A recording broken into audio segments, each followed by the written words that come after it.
Dea.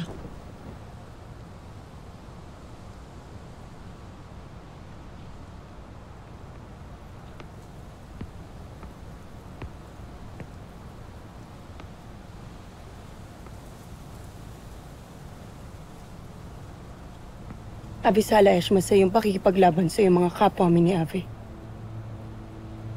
Sa pagligtas sa aking buhay. At sa pakikipaglaban sa iyong Ada.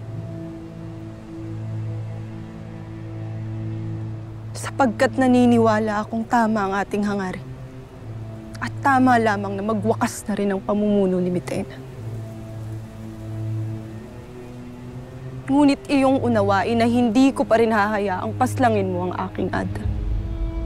At yung unawain rin hindi ko malilimutan. Nang yung Ada ang pumaslang sa aking Ada. Kung kaya't kahit malaki ang aking utang na loob sa'yo, ay malaki rin ang utang sa akin ni Olgana. Na kanyang pagbabayaran. Balang araw.